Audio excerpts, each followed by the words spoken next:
This Okay. is an oral history of Jarrell Antweil being conducted by May Sebel on Tuesday, July 21st, 2020. Good morning, Jarrell. How are you? I'm great, thanks. And you, Sebel? I'm fine, thanks. So tell me about the earliest memory that you have of your family and something about the history of your family. Well,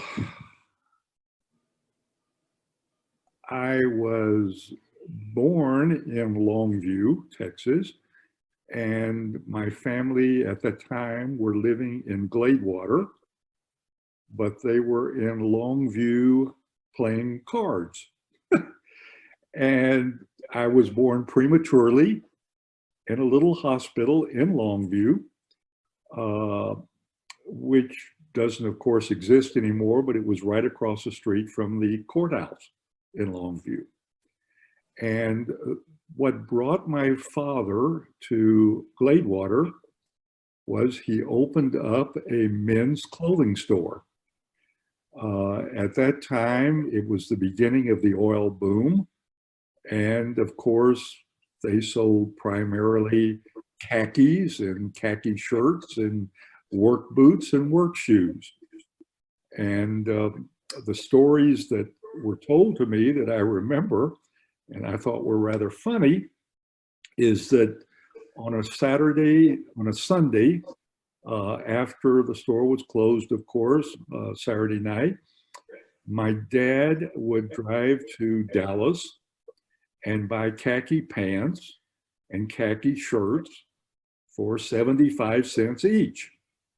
And he would drive back to Gladewater and stack them all up, and Monday morning open the store again and sell them for $1.25. Interesting enough, oil leases were going for $1.25 at the same time. And I many times joked with my dad, instead of buying khakis for 75 cents and selling them for $1.25, why didn't you buy some oil leases for $1.25? And of course, he said he didn't know anything about that at the time. A brother of his, my dad was the youngest of 7 children. And where was he born? Born in my dad was born in New York. Okay. All of his siblings were born in New York, and my father's father, my grandfather, died when my father, who was the youngest of 7, was only age 6. And eventually my grandmother, Avasholam, picked them all up and they moved to Fort Worth. What brought them to Fort Worth? Did they have relatives there? No, they did not. And I'm not sure exactly why they moved to Fort Worth, except it could have been that my dad's older brother had finished medical school and was a doctor. And they might have all moved to Fort Worth because that's where he was able to set up a practice as opposed to New York.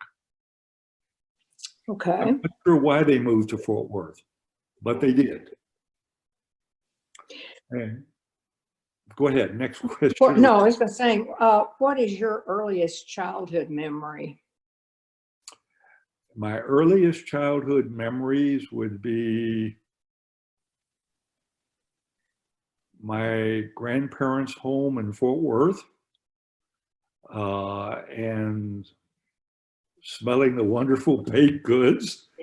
I can still visualize the house, and also the neighbors 2 doors down. And I would sort of run back and forth from the 2 houses.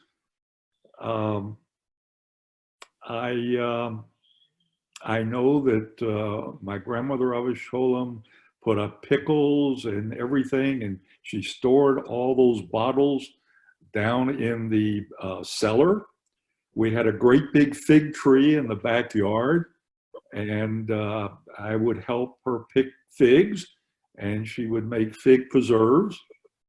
Um, and I guess my earliest recollection is just the beautiful, wonderful smells in the house. Sounds like you had a lot of fun. And also, I would get up early in the morning because I loved to watch my grandfather Avasholem lay tefillin, and he would have his glass of tea and a sugar cube, and he would bite off the cube and drink the tea while he was davening. Those are things I don't forget. Is that a new Jewish ritual? No, that's actually the way they drank tea in Russia. My grandmother and my grandfather, it was a arranged marriage. They didn't know each other until the day of the wedding, and they were given a honeymoon to the United States so that my grandfather would not have to serve in the Tsar's army. And they landed, of course, in New York. New York. Okay. And what did your grandfather do?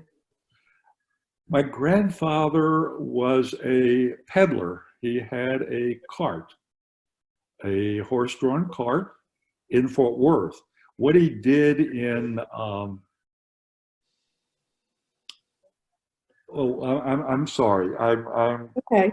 confused a little bit with with my mother's parents, and not my father's parents at the moment. Okay. Let's go back to my father's parents. Remember, my grandfather died when my dad was 6. So I had no recollection of my father's parents' home or anything. Okay. And where was your mom from? My mother's family also lived in Fort Worth, but they again came to this country and landed in New York. My mother was born in Providence, Rhode Island, or Fall River, Rhode Island. It's a little confusing as to whether her brother was born in Fall River or my mother. Okay. What was your religious life growing up? What was what? Your religious life. We were in, of course, a small town, but we had a temple. This is in Gladewater, right? Well, the temple was in Longview. In Longview, okay. Yes, but we were living in Gladewater, but Longview is 12 miles away, and the temple was in Longview. And then when World War II started, well, I'm getting way ahead of myself.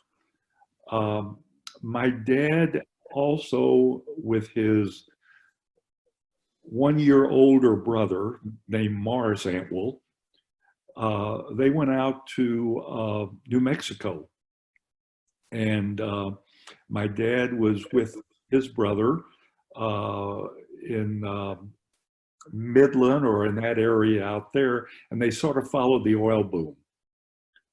And then eventually we came back to East Texas, and when World War II started,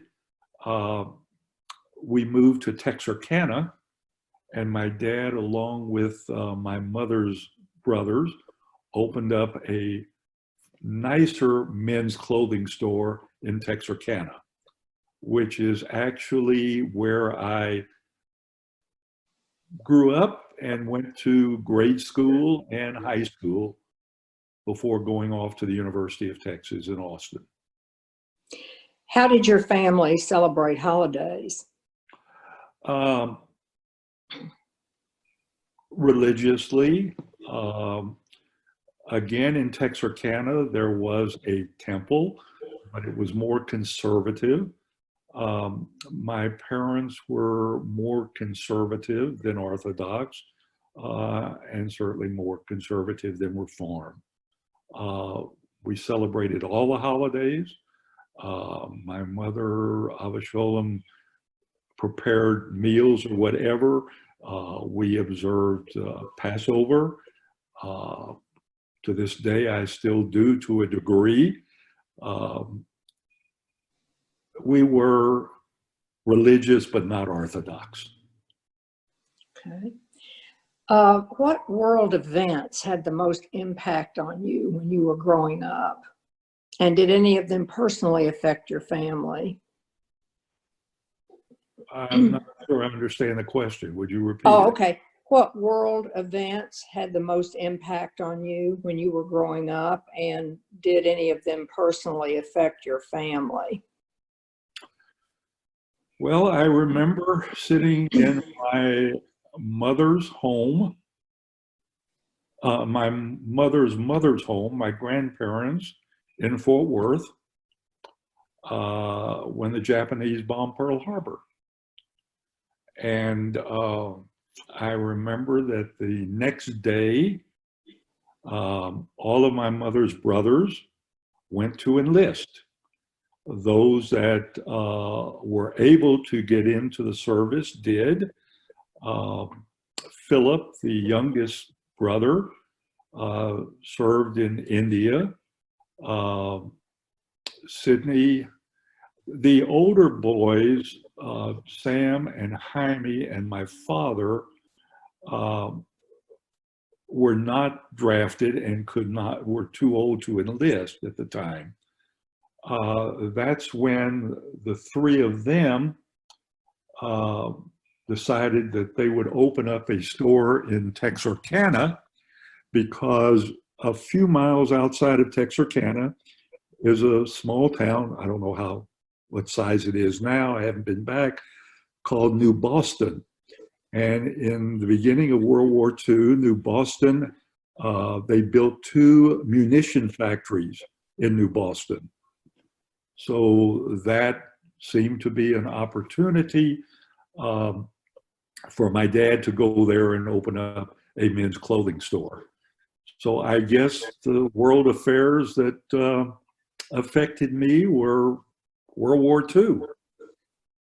I know that every Sunday, my father would go down to the store. I would go with him, and we would straighten up or do things or whatever. And he would always write letters to his brother-in-laws, to Sydney and to Philip. And those were the ones that actually were in the military. Okay.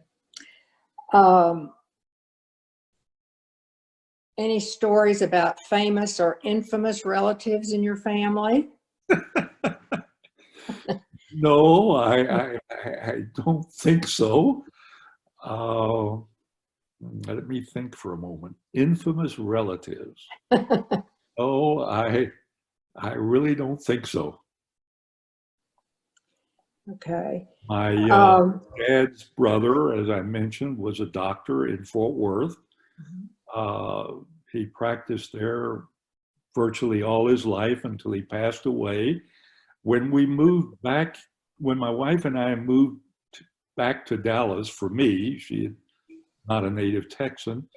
When we moved back to Dallas and she started playing bridge and mahjong and everything, and we were trying to meet people and develop friends here in Dallas, she ran into many, many ladies that said, "Oh, are you related to Doc Antweil in Fort Worth?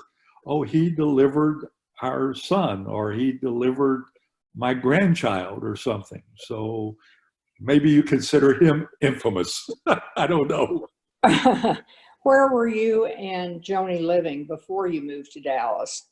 As I said, I went to the University of Texas in Austin. After school, I went into business with my dad and my uncles in men's clothing. I lived in Longview at the time, but I came to Dallas for a wedding or something. I'm not sure what it was, but anyway, at the reception, I ran into, or I met for the first time, Donnie Zale and Leo Fields. And we chatted. They, of course, knew my parents because the Zale family was originally from Fort Worth also, before they moved to Dallas and set up the corporate office here. And Sunday morning at brunch, they offered me a job and wanted to know if I wanted to move to San Francisco. So I had been in San Francisco in the service. When I went into the military, I did my basic at Fort Ord, and then I was transferred up to San Francisco, and I was. Was that during the Korean War? Yes. Yeah. Yes. Okay. I was a clerk in G2. And so after that, I again came back to Dallas, and I stayed with Zales, went up the ranks, and worked in the corporate office for a while, ran leased apartments for them, so on and so forth. Then I moved to Houston and ran one of their stores there in Houston, Corrigan's, with Leon Davis. And Gordon Jewelry Company wooed me away by telling me that they were negotiating 2 stores, one Murmer Jacker King in St. Louis and the other Shreve and Company in San Francisco. Well, I love San Francisco. I had lived there for a while after the military with Zales. And I thought, you know what? They said, if you join us now, you can have either one if we get them both, or if we only get one, that's where you're going to move. And you're going to be a general manager and open up stores for us for them. So I left Zales after 10 years or 9 years, went with Gordon's, and they did not get San Francisco. They got St. Louis. So I moved to St. Louis, and that's where I met my wife, Joni. And that's where our son was born. And that's where we lived until we just now moved back 4 years ago to Dallas to be with our son and granddaughter. Okay, so you're newly back in Dallas in this area. After 50 years. Okay, so you retired when you moved here? Before my wife said, we are moving to Dallas 4 years ago. And I said, I don't want to retire. And she said, well, we're moving to Dallas. So, yes, I am retired. Okay. What keeps you busy in your retirement? And I'm not talking about COVID, the days of COVID, before COVID. What kind of activities keep you busy, have kept you busy? Let's forget COVID. Yes, yes, right. Well, hello, what kind of dog? I know, I'm sorry, a Scottish That's all right. Terrier. We've And got I can't help it. You know, they have photobombed or bombed a lot of Zoom meetings, people's pets. we've got a little black and white Cavalier, King Charles. Oh, they're adorable. They're adorable. I skipped over many years while living in St. Louis. I better backtrack a minute to answer your question about what I do to keep busy. In 1987, after the market crash, decided I wanted to go in the brokerage business. So I applied with Merrill Lynch, and I was accepted and went to work for them, and it usually takes about 6 months or so to get your Series 7. I got my Series 7 in about 4.5 months. In February of '88, I became a financial consultant. And I did that until I retired. I left Merrill about 8 years ago and went independent. And I was an independent consultant for 4 years before I retired. So what do I do now to keep myself busy? I'm on the computer in the morning and I still play the market. I day trade or whatever.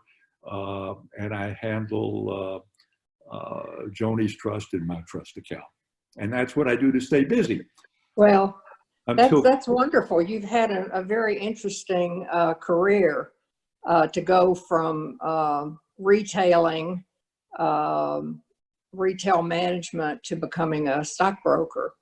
well, That's to go from clothing to clothing.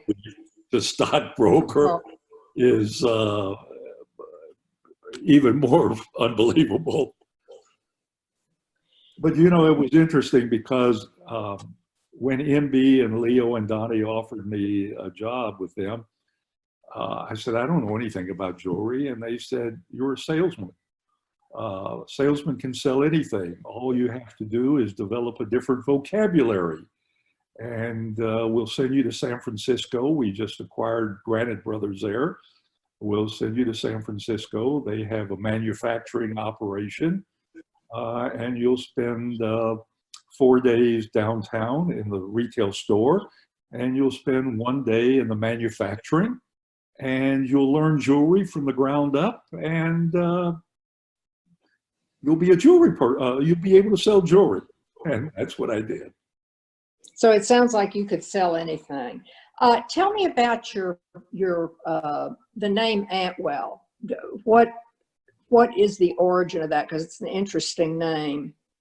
I think, and I'm not positive, unfortunately, one of my cousins, Jasonda Fox, which I'm sure you know or knew, Yes, yes. she was my first cousin.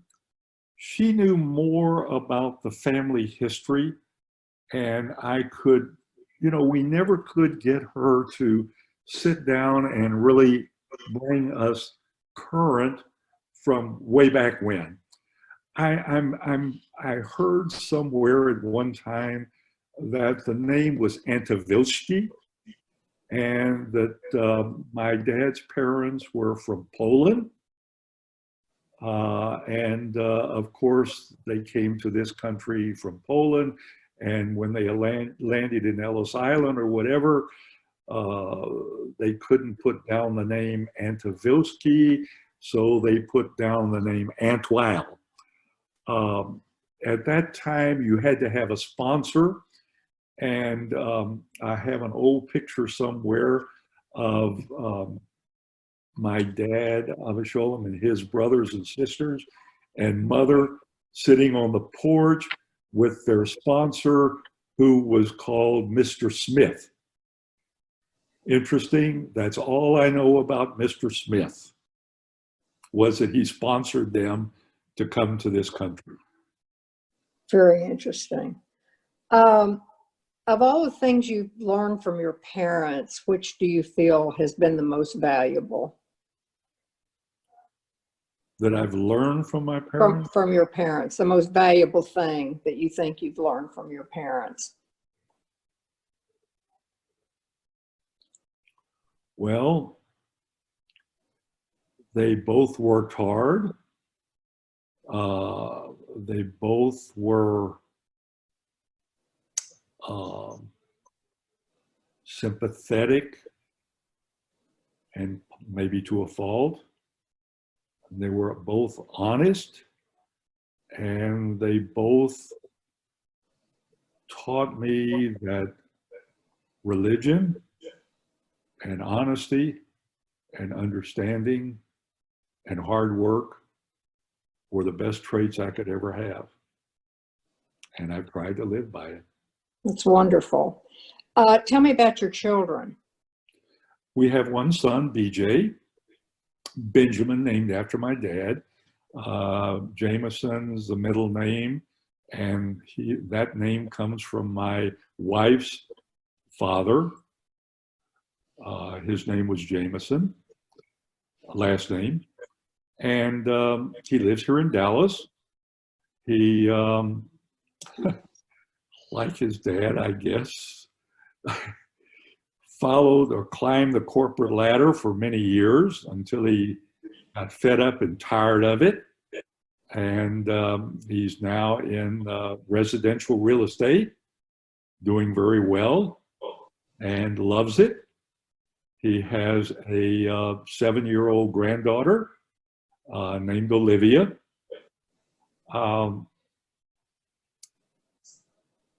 BJ is remarried. He was divorced. About a year or 6 months or so after Olivia was born, there were problems that went on for several years. Might have even gone on before BJ was conceived or born. I don't know. I don't get that personal. But divorced, and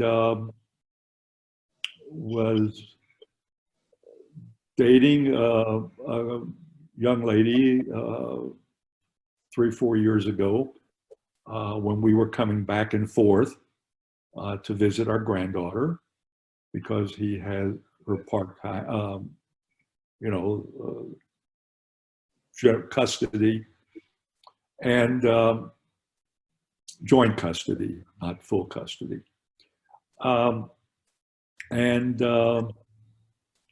About 2.5 years ago, I guess, he married the woman that he had been dating for a few years. But he was climbing the corporate ladder, and he needed help. He was divorced. He wasn't married 4 years ago. So we decided we would come down here and be close to him and help him when he had Olivia and was working. Well, that's nice. That's great that you have that grandchild to keep you busy and to enjoy. What is the one thing you most want people to remember about you? What kind of a legacy are you looking to leave? I don't know that I'm looking to leave a legacy, but look, my dad, Avasholem, had a wonderful, jovial personality. He was lighthearted. He took life seriously, but with a grain of salt. He added a little spice to it, along with his brother that was 1 year older, Mars. I've tried to live my life that way. I've tried to be able to laugh about situations. I would like to be remembered as friendly, as funny, and as a hard worker. Well, those are wonderful traits to have, for sure. Let's say I'm still working on some of them. Oh, well, aren't we all? Is there anything else you'd like to add? Any other memories of your family that you'd like to include? Well, let's see.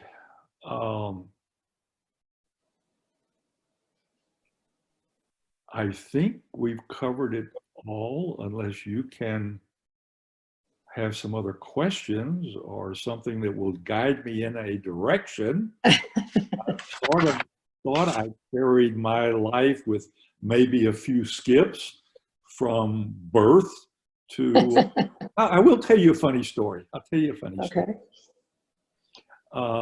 My freshman year, I came home from college at the University of Texas, and I said, oh, by the way, when I was at the university, of course, the war was over and everything, and my folks had moved back to East Texas from Texarkana. After about 12 years or 14 years, I think, they sold off the store and they moved back to East Texas. Longview. And so I came home, and we were sitting around after dinner or whatever. And I said, come on, I've got a great new card game that I learned in school, and we'll play cards tonight. I want to teach you the game.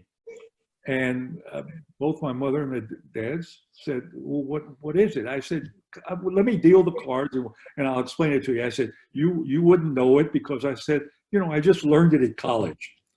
So I'm dealing out all the cards, and my dad sort of looks at me and he says, what is this game we're playing? And I said, well, it's called Hearts, but I know you don't know it. Well, I don't know who laughed the hardest, my mother or my father. They both started cracking up and they couldn't stop laughing. And finally, when they did, I said, what the hell are you all laughing about? They said, well, remember we were playing cards and you were born prematurely, and we had to rush to the hospital in Longview. Guess what game we were playing? I said, how the hell would I know? We were playing Hearts. Hearts. So I was born in the middle of a card game of hearts. Okay. Well, that's a very funny story and a great way to end, I think. Thank you so much for your time. I've enjoyed hearing about your life, and so happy that you have done this oral history for us. Yeah, I'm glad to have shared it, and I'm glad that it will be in the archives of, Dallas Jewry or Texas history. Dallas Jewish Historical Society. Jewish Society. Mm-hmm. All right. Well, thank you very much. Appreciate it. You're very welcome. I have one last question. Yes. When all this gets compiled or anything, is there a way that I can access it? Yes. First of all, you'll be sent a CD, but you also will be able to access it on the Dallas Jewish Historical Society website. And you might want, it's djhs.org, and you might want to go on it and look at some of the other oral histories that have been done. You might see people you know. And I possibly will. And again, the website is what? djhs.org. .org, okay. And you'll be able to see other oral histories.